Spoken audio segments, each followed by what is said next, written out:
Hi, my name is Juliana Babu, and I'm a senior biochemistry and neuroscience double major at the University of Massachusetts Amherst. And today I'll be talking about my presentation, investigating the effects of Nerexin-1 mutations on early forebrain development. So Nerexin-1 is a presynaptic cell adhesion molecule, and it binds to various postsynaptic ligands to mediate the specification and maintenance of synapses through bidirectional signaling. And Nerexin-1 has three major isoforms. It has a longer alpha isoform, as well as shorter beta and gamma isoforms. And its splicing determines its binding affinity for postsynaptic ligands. So alpha nerexins and beta nerexins each bind to different molecules, and in doing so, they mediate synaptic functioning.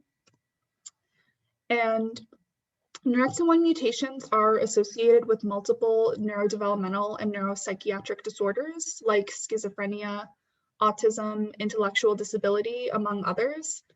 And a recent copy number variation consortium study identified Nerexin-1 as the most prevalent single gene mutation associated with schizophrenia.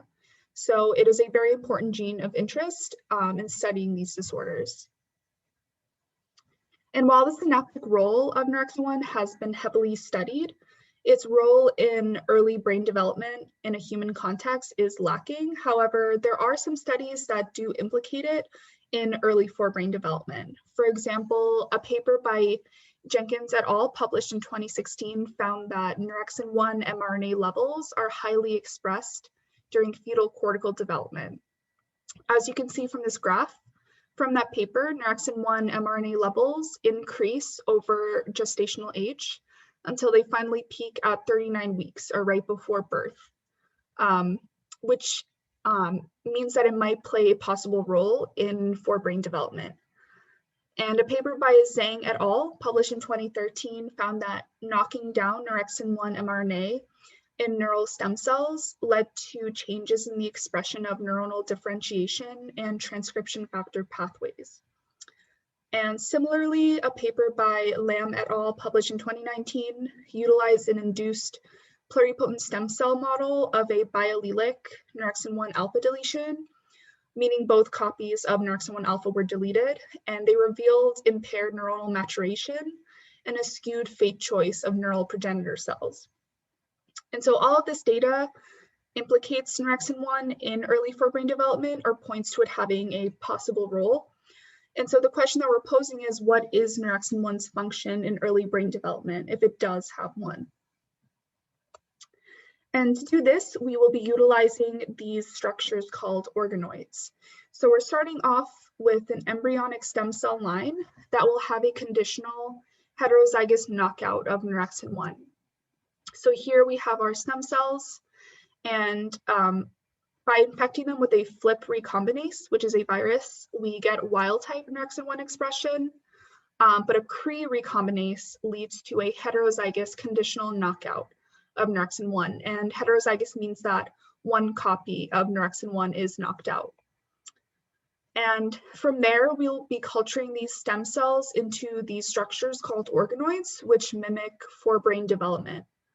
And so cortical organoids specifically mimic the dorsal forebrain or the pallium, which is composed of excitatory neurons, whereas the subpallial organoids mimic the ventral forebrain or the subpallium, which is composed of inhibitory interneurons or those that release the neurotransmitter GABA.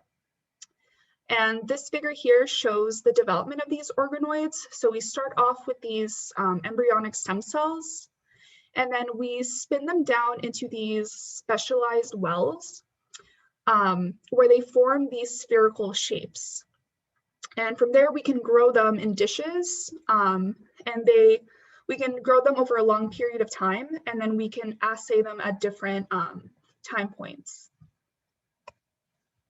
And so one of the analyses that we're doing is immunohistochemistry, where we're staining these organoids for certain markers. And so our goal is to validate the presence of canonical cortical markers at each developmental time point, and to also perform a quantitative analysis of these markers, primarily by cell counts. And our cortical and subpallial organoids, we're utilizing different markers for each. So for day 21 cortical organoids, we utilize the markers SOX2, which is a neural progenitor marker, and Ki67, which is a cell proliferation marker, or a marker of cells that are actively dividing. And we are just trying to validate the presence of proliferating cells and neural progenitor cells between our mutant and wild type conditions. And to analyze the presence of these markers, we conducted a cell count. So these organoids were stained with our markers of interest, as well as DAPI. And in this case, DAPI is our control. It's a nuclear marker, and so it'll just stain every cell in our sample. And so to start out, we essentially are counting the number of cells expressing DAPI here in blue, and you can see it being counted by the imaging software here. And then after that, we are counting the number of cells expressing SOX2 or Ki67 in our given region of interest. So this is Ki67 in red being counted as well. And from there, we are calculating a ratio of cells expressing SOX2 or Ki67 over cells expressing DAPI. So essentially, we have a ratio of our cells expressing our markers of interest over the total number of cells in our sample, which is determined by our DAPI staining. And so from there, we made a graph to show the results of this cell count. And you can see the flip condition is in blue, and flip is our wild type condition, and in red is CRE, or a mutant condition.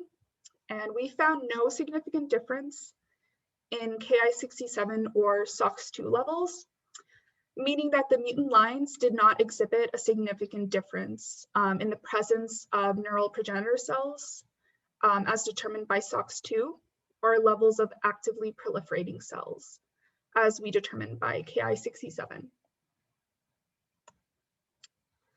And now moving on to our day 35 subpallial organoids. For our antibodies, we also use SOX2, which is our neural progenitor marker shown here in red.